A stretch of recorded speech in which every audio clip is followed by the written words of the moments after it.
जोहार हजारीबाग। मैं फैज़ अनवर, आप देख रहे हैं जोहार हजारीबाग। 1932 खतियान लागू होने वाला है झारखंड में। और आपको बता दूं कि मेरे साथ बैठे हैं जयराम महतो जी, जिन्होंने पूरे झारखंड में आंदोलन किया 1932 खतियान को लेकर। कौन सा ऐसा जिला है जो बच गया, वो भी पूछेंगे। कहाँ कहाँ गए, हजारीबाग भी तो आए थे, लेकिन अलग अलग ज़िले में इनके बहुत प्रशंसक बन गए। कैसे बने, इतने कम उम्र के व्यक्ति इतना बड़ा आंदोलन लेके कैसे आगे बढ़े, ये भी जानेंगे। और ये भी जानेंगे कि आज वो कितना खुश हैं ये पास हो गया है। तो बहुत बहुत धन्यवाद जयराम जी, आप हमारे प्रोग्राम में आए। बताइए, ये जो आंदोलन 1932 खतियान है क्या है? सबसे पहले जनता को ये बताइए क्या फ़ायदा होगा इससे, और आपने जो वो किया आंदोलन, वो हम बीच में पूछेंगे कैसे शुरू किया। सबसे पहले जोहार हजारीबाग, और आपका भी बहुत बहुत धन्यवाद तमाम आपके साथ मीडिया बंधुओं का, जिनके माध्यम से आज आंदोलन को एक ग्रामीण स्तर का आंदोलन आज अगर राज्य स्तर में पनपा, जिला स्तर के बाद राज्य स्तर में गया, तो कहीं ना कहीं इसका श्रेय मीडिया कर्मियों को भी जाता है। आपका भी धन्यवाद। और जहाँ तक 1932 का प्रश्न है, चूँकि भारत राज्यों का देश है, भारत में विभिन्न विभिन्न राज्य हैं, 28 राज्य हैं हमारे, कुछ केंद्र शासित राज्य हैं 8 या 9। तो सभी राज्यों की अपनी अपनी गरिमा है, अपनी अपनी सीमा है, अपनी अपनी एक पहचान है। हाँ। तो उसी क्रम में जब बिहार राज्य से काटकर झारखंड राज्य अलग बना था, तो इसका प्राथमिक यही था कि यहाँ के लोगों का विकास कैसे होगा, यहाँ के लोग उन्नति कैसे करेंगे, यहाँ के लोगों को रोजगार में अवसर कैसे मिलेगा। तो मुख्य अगर बात की जाए तो चूंकि मैं भी आंदोलनकारी का बेटा हूँ, तो झारखंड अलग राज्य बनने का मकसद ही था अलग भाषा, अलग परंपरा, अलग संस्कृति, एक भौगोलिक स्थिति और आर्थिक पिछड़ापन। लेकिन अगर आज बात किया जाए तो लगातार 22 सालों से झारखंड राज्य में केवल लूट हुआ है, यह छुपी नहीं है। मैं चूंकि कोयलांचल से आता हूं, और कोयलांचल के आंकड़े कहते हैं, वो कुछ देर पूर्व प्रभात खबर में शायद छपा था कि प्रत्येक महीना 600 करोड़ का अवैध निकासी कोयले का होता है। तो कहीं ना कहीं आंदोलन की आवश्यकता थी कि राज्य किसके लिए, क्यों और लूट कौन रहे हैं। तो उसी क्रम में हम स्वीकारते हैं कि बिहार में है, तो घर भी चलता है तो एक नियम बनता है। तो इतना बड़ा राज्य कैसे चलेगा, उसका एक नियम होना चाहिए। तो कोई भी राज्य यदि बनता है तो उसका पहला नियम होता है कि यहाँ के निवासी कौन होंगे, क्योंकि हम लोग अंग्रेज इंग्लैंड चले जाएंगे तो आसानी से नहीं रह सकते, उसका एक क्राइटेरिया होता है। ठीक उसी प्रकार अन्य देशों के लोग यहाँ आएंगे तो उसका एक क्राइटेरिया है। ठीक उसी प्रकार राज्य का भी एक क्राइटेरिया है कि कौन राज्य के लोग मूलवासी होंगे। तो चूंकि हम लोग मांग थी कि हम लोग बिहार से कट कर बने हैं, और अगर हम लोग बिहार से कट कर बने हैं तो अगर बिहार में 1932 के आधार पर स्थानीयता है तो झारखंड में भी उसी को आधार माना जाए। तो बिहार में है ऐसा? जी, ऐसा बिहार में है जहाँ तक जानकारी है। झारखंड के लोग अगर जाएंगे अपना खतियान लेके तो मानेंगे नहीं वहाँ पे? नहीं, स्वीकार नहीं होगा। अगर हम बंगाल भी जाते हैं, बिहार भी जाते हैं, तो वहाँ हमें संरक्षण नहीं दिया जाएगा। हाँ, जो अगर 10% आता है, जो नौकरियाँ हैं, खासकर जो मैंने कह सकते हैं टॉप क्लास की, उनमें आपको 10-15% का प्रावधान है। बाकी अगर 3rd और 4th ग्रेड की बात करें तो मुझे लगता है शायद 9 के बराबर है। तो अभी झारखंड में क्या है, बिहार के लोग जो आते हैं या बंगाल के लोग आते हैं, उनको कितना रिलैक्सेशन है? मुझे लगता है झारखंड में ऐसा कोई सीमा ही नहीं है। अच्छा। यहाँ कोई बाउंड्री लाइन नहीं है, यहाँ कोई एक मैंने एरिया नहीं बना है कि किसी आपके बाहरी जो रोज लोग हैं उनको रोका जा सके। यहाँ क्या है कि स्थानीयता परिभाषित नहीं है, इसीलिए कोई भी व्यक्ति आते हैं और आसानी से झारखंड के अधिकार को प्राप्त कर लेते हैं, यहाँ के नियोजन में दावा करते हैं, चाहे प्राइवेट सेक्टर हो, गवर्नमेंट सेक्टर हो, और लगातार यहाँ के लोग इस कारण और पिछड़े जाते हैं। अगर मैं लॉजिकली बात करूँ तो 2016 में जो शिक्षक बहाली थी उसमें गोड्डा और गिरिडीह में 52 शिक्षकों में से 48 शिक्षक बाहर राज्यों के थे, झारखंड के नहीं थे। 48 में से 48 बाहर के थे और 4 झारखंड के थे। अब सोचिए अगर इतनी बड़ी मात्रा में अन्य राज्यों के लोग अगर यहाँ शिक्षक बनेंगे, अन्य राज्यों के लोग यहाँ पुलिसकर्मी बनेंगे, तो फिर यह राज्य बनने का मकसद क्या था? हमने कभी बाहरी भीतरी की बात कभी नहीं कही। हमने यही कहा कि ये राज्य जिनके लिए उनको पहला अधिकार मिले। 1932 देखिए, बहुत सारे लोग दिग्भ्रमित करते हैं कि नहीं, किसी को यहाँ जाने और हटने ये सब कोई मसला ही नहीं है। यही 1932 एक्चुअली में है क्या? 32 खतियान किनके पास होगा तो क्या फायदा होगा, और झारखंड वासियों को क्या फायदा होगा, बाहर वालों को क्या नुकसान होगा, ये भी आप बताएं। नहीं, नुकसान किन्हीं का नहीं है। जो झारखंड के मूलवासी हैं, जिनका इस माटी के अलावा कहीं कुछ नहीं है, कहीं कुछ सरोकार नहीं है, रहना यहीं, मरना यहीं, जीना यहीं, उनको क्या होगा कि 3rd और 4th ग्रेड का जो नौकरी आएगा उसमें ज़्यादा से ज़्यादा सीटें उनके लिए आरक्षित हो जाएंगी। दूसरी बात, अगर स्थानीयता तय होगी तो इसमें यह तय होगा कि भाई इस स्थानीय यहाँ के जो लोग हैं उनकी भाषा को संरक्षण मिलेगा, उनकी संस्कृति को संरक्षण मिलेगा, यानी उन लोगों की पहचान को ही संरक्षण मिलेगा। बाकी जो अन्य राज्यों से आए हैं, जो व्यापार करने के लिए आए हैं, जो रोजी रोजगार के लिए आए हैं, जो खटने कमाने के लिए आए हैं, वो एज ए व्यापारी, एज ए वर्कर काम कर सकते हैं, रह सकते हैं, लेकिन यहाँ मूल वही होंगे जो सदियों से रहते हैं और संरक्षण उन्हीं को मिलेगा। यही मतलब नौकरी में उनको पहला प्रेफरेंस मिलेगा, ऐसा? बिल्कुल पहला प्रेफरेंस मिलेगा। और अगर कोई भी संस्कृति को, अगर जैसे कि कोई भाषा को लेकर, तो कोई वही भाषा यहाँ संरक्षित होंगी जो यहाँ की होंगी। तो वही लड़ाई। कौन कौन भाषा है यहाँ पे जो आप चाहते हैं या फिर जो झारखंड के लोग बोलते हैं? जैसे कि हमारी जो आदरणीय रामदयाल मुंडा ने एक सर्वे किया था, 9 भाषाओं को तैयार किया था कि ये इन भाषाओं के आधार पर झारखंड की पहचान होगी। क्योंकि झारखंड एक विविधता का राज्य है, यहाँ एक भाषा से पहचान नहीं होगी। बंगाली से हो जाती है, गुजराती से गुजरात की होती है, उड़िया से उड़ीसा की, लेकिन झारखंड की पहचान एक भाषा से नहीं होगी। यहाँ 9 भाषाएं हैं और उन 9 भाषाओं के बाद जो प्रमुख आधार था कि भाई यहाँ के स्थानीय कौन होंगे, वही आधार था 1932 का खतियान। आप बहुत सारे लोग ये भी बात करते हैं कि मान लीजिए हम बोल नहीं पाएंगे संथाली या ओरांव या मुंडारी, तो कैसे रहेंगे हम लोग, रह पाएंगे? देखिए, जिस प्रकार हमारे लोग तमिलनाडु में रहते हैं, तमिलनाडु तो रहते हैं, वे लोग तो तमिल नहीं जानते हैं, तो ठीक उसी प्रकार वो राज्य उनका है तमिल वालों का। तो आपको वहाँ माने अपने आप को फिट करना होगा, आपको एडजस्ट करना होगा। लेकिन हम अगर तमिलनाडु चले जाते हैं और चूंकि हम झारखंड से गए हैं, इसीलिए हम वहाँ जाके संथाली कुड़माली का डिमांड करते हैं, तो ये ठीक नहीं होगा, क्योंकि तमिलनाडु तमिल भाषी के लिए है। ठीक उसी प्रकार कहीं मलयालम भाषा है केरल में, कर्नाटक में कन्नड़ है, तो तेलुगु आपका आंध्रा में है। तो उन भाषाओं को साथ आपको थोड़ा तालमेल बैठाना होगा, या फिर कुछ ऐसी भाषा को लाना होगा जो जिससे आपका बातचीत हो सके, व्यवहार हो सके। बाकी संरक्षण उन्हीं भाषाओं को वहां मिलेगा जो वहां की भाषाएं हैं। संरक्षण का मतलब क्या होगा? भाषा अगर मान लीजिए ऑफिशियल कर दिया जाएगा कि हाँ ये संथाली, मुंडारी, ओरांव हो, इसको कर दिया जाए, तो क्या होगा उससे? देखिए, उससे क्या होगा, जैसे मान के चले हुए शिक्षक बहाली आ रही है, यदि उन भाषाओं को शिक्षक बहाली में लेते हैं, तो इससे क्या होगा कि यह स्पष्ट हो जाएगा कि जो शिक्षक बन के आएंगे और इन 9 भाषाओं के माध्यम से कराएंगे, जो लोग हो मुंडारी या बाकी लैंग्वेज जानते हैं संथाली, उनको अंग्रेजी या फिर हिंदी या फिर अलग लैंग्वेज सिखाया जाए ताकि उनका भी नॉलेज बढ़े, ऐसा? देखिए, एज ए कनेक्टिंग आप किसी भी लैंग्वेज को ले सकते हैं, अंग्रेजी को ले सकते हैं, हिंदी को ले सकते हैं, लेकिन यहाँ के जो मुख्य इम्तहान होते हैं, जैसे आप देखिए बंगाल प्रवेश किए हैं, वहाँ अगर किसी भी कंपटीशन के एग्जाम में बैठते हैं तो आपको वहाँ स्पष्ट रहेगा कि आपको बांग्ला भाषा का नॉलेज होना चाहिए। ठीक उसी प्रकार ये यहाँ तय करना होगा, यहाँ इन 9 भाषाओं का नॉलेज होना चाहिए।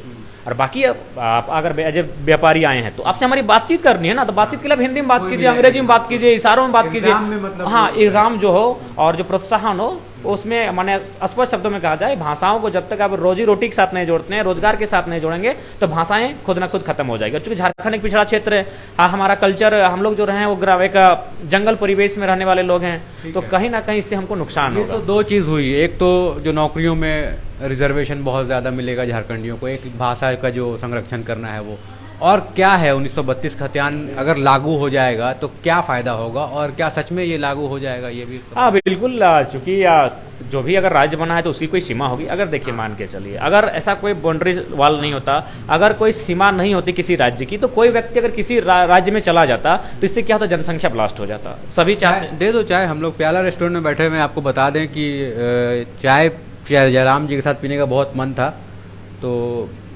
चाय पियेंगे ना? ऐसे पीते नहीं, लेकिन आप ऑफर किए हैं तो भाई आपका मान सम्मान मीडिया कर्मियों का रखना पड़ेगा ना। नहीं पी लीजिए आज चाय, ठीक है? तो चाय पीते पीते बात करेंगे, ठीक है? बिल्कुल। तो ये बताइए, भाषा की बात हो गई और नौकरी की बात हो गई, इसके अलावा क्या फायदा होगा 1932 का? देखिए, मैंने स्पष्ट कहा कि इससे क्या होगा, अंदरूनी आप किसी भी राज्य को माने जनसंख्या ब्लास्ट अगर करना है तो उसके लिए क्या होगा कि वहाँ के नियम को तोड़ दीजिए और कोई रेगुलेशन नहीं रहेगा, कौन वहाँ रहेगा, तो उससे क्या होगा, जनसंख्या ब्लास्ट हो जाएगा। अभी मान के चलिए अंदरूनी आंकड़े कहते हैं कि झारखंड में 36,000 आबादी प्रवेश कर रही है। 36,000 आबादी प्रवेश कर रही है वो बड़ी बात है, लेकिन वो यहाँ की हो जा रही है ये उससे बड़ी बात है। तो इससे क्या होगा, अगर वो बाहर की आबादी यहाँ अगर स्थापित होने लगेगी तो यहाँ के लोग क्या है, क्योंकि ये तो मानना होगा कि बाहर के लोग जो हमारे चारों ओर घिरे हैं वो हमसे थोड़ा सा विकसित है, हमसे थोड़ा डेवलपमेंट है। क्योंकि बंगाल रविन्द्रनाथ टैगोर, बिहार रामधारी सिंह दिनकर, यूपी शायद मुंशी प्रेमचंद, तो वे लोग कहीं ना कहीं शैक्षणिक दृष्टिकोण से हमसे डेवलपमेंट हैं। तो वे लोग अगर हमारे बराबरी में आते हैं, यहाँ पर रहने बसने कार्य करते हैं, तो इससे क्या होगा, वे हमारे नियोजन, हमारे हक अधिकार को भी हमसे उड़ा कर ले जाएंगे। और ये अभी तक होता है, 22 सालों के झारखंड ने ये देखा है। आप तो ये जैसे हेमंत सोरेन सरकार ने ये फैसला, मतलब एक क्या बोलते हैं आप, चुनाव जब हो रहा था तो उस टाइम में ये घोषणा किया था, एक घोषणा पत्र होता है, इसमें लिखा था उसने कि 1932 खतियान लागू कर देंगे। वो जगह जगह गई थी अपनी टीम के साथ, जब कैंपेनिंग कर रही थी तो पूरे गांव में यही बता रही थी। तो क्या है माहौल अभी 1932 खतियान जब हेमंत सोरेन ने लागू कर दिया, तो आपका क्या नज़रिया है इस पे, और आप जिन लोगों के साथ आंदोलन किया उनका क्या नज़रिया है अभी? देखिए, बेशक अभी तक सरकार बैकफुट में थी, सरकार लगातार आक्रोश झेल रही थी, लेकिन इस निर्णय के बाद जनता का एक बार फिर से सरकार की तरफ रुझान गया है। उसके लिए आप सोशल मीडिया में हेमंत बाबू को पोस्ट ही दे सकते हैं, भले लोग 2000 लाइक नहीं देते हैं, अब 10,000 जाने लगा है। अच्छा। तो कहीं ना कहीं इस निर्णय के बाद जो कैबिनेट में प्रस्ताव आया 1932 खतियान आधारित स्थान नीति, इसके बाद सरकार का क्रेज भी बढ़ा है। जनता मतलब पॉजिटिव है इसको लेकर? हाँ, जनता इसको लेकर पॉजिटिव है, क्योंकि यही झारखंड की सीमा को सुरक्षित रखेगी। बाकी लोग जो बाहर से आए हैं उनके लिए क्या है? बहुत दुख भी है वो लोग। नहीं, उनके लिए सीधा संदेश है। आप भारत एक ऐसा देश है जहां आप एक ही राज्य में स्थानीयता को रख सकते हैं, तो आप एक साथ दो राज्यों की स्थानीयता नहीं रख सकते। जबकि वे लोग जो कह रहे हैं वो तो खुद देख रहे हैं, स्वीकार रहे हैं कि मेरा बिहार में भी घर है, झारखंड में भी है, तो आप तो स्वयं अपने आप को दोषी बना रहे हैं। घर दो जगह हो सकता है, लेकिन अधिकार दो जगह नहीं हो सकता है। एक चीज़ और, जैसे कैसे शुरू हुआ था ये हम लोग नहीं जानते हैं। हम लोग अचानक जाने कि जयराम महतो नाम का एक आदमी है जो पूरे 24 जिला जा रहा है, कैंपेनिंग कर रहा है और लोगों को बता रहा है 1932 खतियान क्या है। सिर्फ यही बता रहा है, ये नहीं बता रहा है कि किसको नुकसान है, किसको फ़ायदा है, लेकिन लोगों के बीच में जागरूकता आपने फैलाया। तो क्या लगता है ये जागरूकता जो फैलाया आपने, लोग इसके उनका जो नॉलेज है वो 32 खतियान को लेके बढ़ा, और आपने कैसे सोचा कि हमें ये मोड चुनना चाहिए विरोध का? देखिए, स्पष्ट कहें तो कुछ चीज़ें माने ऑटोमेटिकली हो जाती हैं, कुछ चीज़ें आपको नियति तय कर लेती है, कुछ चीज़ें हम लोग सेलेक्ट करते हैं। यहाँ सिलेक्शन जैसा कुछ नहीं था, यहाँ सब कुछ अपने आप हुआ। कैसे हुआ? भाषाई छेड़छाड़ हुई।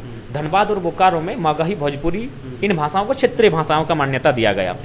जबकि अगर आप लॉजिकली दृष्टिकोण से भी देखें तो मुझे लगता है धनबाद और बोकारो की जो सीमा है वो बंगाल से सटी है। अगर वो बंगला को उठा कर लाते हैं तो मुझे लगता है सेंटीमेंट का काम करता, लेकिन चूंकि अब मगध और भोजपुर की भाषा को उठा कर ले आए, जो मैंने लगभग 150-200 किलोमीटर पार करके, तो ये सीधा सीधी क्षेत्रीय भाषा होती है एक विशेष क्षेत्र में, उसकी एक सीमा होती है। तो इसीलिए एक जोरदार विरोध हुआ कि भाई भोजपुरी मगही बोलने वाले लोग हैं धनबाद बोकारो हम स्वीकार करते हैं, लेकिन वे लोग एक व्यापार के तौर पर, रोजी रोजगार के तौर पर आए हैं, जिस पर हमारे लोग तमिलनाडु गए हैं, महाराष्ट्र गए हैं, कर्नाटक गए हैं, तो उनकी भाषाओं को यहाँ मान्यता नहीं मिलेगा।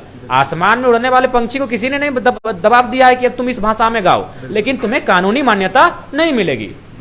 तो हम लोग ये भी जानना चाहेंगे कि आपने अपनी पढ़ाई कहाँ शुरू की और अभी क्या कर रहे हैं? एक शिक्षा के दौर में आप कहाँ तक पहुँचे हैं, और उसके बाद आगे पूछेंगे ये सवाल, आगे क्या करना है क्या नहीं। देखिए, सबसे पहली बात, अगर ये आज आंदोलन अगर धारदार हुआ है, अगर इसे गति मिली है, और इस आंदोलन के चर्चे अगर लद्दाख में, गुजरात में और नॉर्थ ईस्ट इंडिया में हो रहे हैं, तो इसका रीजन है कि पढ़े लिखे लोगों ने, पढ़े लिखे छात्रों ने इस आंदोलन का नेतृत्व किया। मैं अगर अपनी बात करूं तो कहीं ना कहीं लोगों ने मुझे इसलिए सुनना पसंद किया कि मैंने जो किसी को ठेस नहीं पहुंचे, मैंने जो भी बातें कहीं क्लियर कट लॉजिक के साथ रखा। और मेरी पढ़ाई स्टार्टिंग हुई थी मेरे तो मामा घर से, और फिलहाल मैं अभी PhD का छात्र हूँ। और कर रहे हैं? किस सब्जेक्ट? अंग्रेजी से ही कर रहे हैं। क्या बात कर रहे हैं, अंग्रेजी से? मैंने MA किया है विनोबा भावे से। आप कहाँ से कर रहे हैं? विनोबा भावे से ही किए हैं। अच्छा, हाँ, PQRS किए, लेकिन उसका जो मैं विनोबा भावे से ही उनका रजिस्ट्रेशन था। अच्छा, तो अभी PhD में एनरोल है? हाँ, PhD एनरोल है, और ये विनोद बिहारी महतो कोयलांचल विश्वविद्यालय जो नया धनबाद विनोबा भावे से कट के जो बना उससे। अच्छा, तो आगे जाके प्रोफेसर बनना है कि नेता बनना है? देखिए, मैंने तो जब आंदोलन का आगाज हुआ था उस समय मेरा PhD का एग्जाम भी था, और मेरी माँ का तबीयत भी खराब था, और हमको जो मेरे साथियों ने कहा कि यार तुम्हारे पास अच्छी जानकारी है तो कम से कम तुम आंदोलन में आओ, अगर तुम मीडिया को संबोधन करोगे तो लोग थोड़ा सा जागरूक होंगे। हम बोले कि देखिए दादा, समस्या हम नहीं आ पाएंगे, लेकिन नियति कुछ चाहती थी। अचानक मेरा एग्जाम पोस्टपोन हो जाता है और मेरी एंट्री आंदोलन में होती है, और जब होती है तो एक ही दिन हम आप मीडिया को संबोधन करते हैं, और वो मेरा संबोधन बांग्लादेश के पार जाता है। वहाँ से एक शख्स का फोन आता है, बोलता है इस आंदोलन में हम आपके साथ हैं। अच्छा। कि हाँ, हम लोग भी पाकिस्तान से कटकर बांग्लादेश सिर्फ भाषा के कारण लिए हैं। वे लोग पाकिस्तान में रहने वाले लोग भी मुसलमान हैं, और बांग्लादेश में रहने वाले भी लोग मुसलमान हैं, लेकिन हम लोग में ऐसे हुआ था क्यों? भाषा को लेकर। इसलिए भाषा की लड़ाई का हम लोग समर्थन करते हैं। ये पहला फोन हमें बांग्लादेश से आया था, 11 तारीख को आया था, 10 तारीख को मेरा वीडियो वायरल हुआ, उसके बाद आया था। तो कहीं ना कहीं हम लोग जो लड़े इस लड़ाई को एक लॉजिकली लड़े, ढंग से लड़े। तो ये बताइए कितना दिन चला आपका ये आंदोलन? कब से शुरू किया था? शायद मेरी एंट्री हुई थी 10 जनवरी को, लेकिन ये आंदोलन शायद 23 या 24 दिसंबर से स्टार्ट हुआ था, और अभी हम लोग आके सितंबर में खड़े हैं, यानी अक्टूबर नवंबर दिसना पड़ा। 9 महीने में कहाँ कहाँ गए आप? मतलब कौन सा ऐसा जिला है जो रह गया है, जो जहाँ नहीं गया? मुझे लगता है शायद गढ़वा, पलामू, लातेहार रहा, शायद आपका सिमडेगा रहा, और इधर आपका साहेबगंज रहा, और साहेबगंज के पर क्या चर्चा होगी। तो मैंने 7-8 जिले रहे, बाकी आपने? हाँ, बाकी जिलों, हाँ 15-16 जिलों को मैंने पकड़ा, वहाँ गए और लोगों को जागरूकता किए कि भाई झारखंड राज्य किन के लिए बना है, क्यों बना है। सबके लिए नहीं बना है। यह राज्य अगर सबका हो जाएगा तो यहाँ जनसंख्या ब्लास्ट हो जाएगी। तो झारखंड राज्य कुछ विशेष लोगों के लिए बना है जो इस माटी के हैं, सदियों से यहाँ उन्होंने रहे हैं, और वे लोग जो हैं इस राज्य के नहीं हैं, उनका स्वागत है।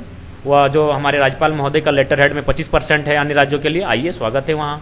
या फिर आप अगर जो अपर क्लास की नौकरियां हैं उन पे आपका स्वागत है। एज ए आप प्रोफेसर बन के आइए, एज ए आप एसडीएम एसडीओ कलेक्टर बनकर आइए, स्वागत है। लेकिन आप चपरासी बनकर आइएगा तो ये दुखद बात होगी। आखिर उन्नति कैसे होगा एक राज्य के व्यक्ति का? एक चीज़ और बताइए, लोग बता रहे थे कि आप बहुत अच्छा फुटबॉल भी खेलते हैं, तो कहाँ तक फुटबॉल खेले हैं आप?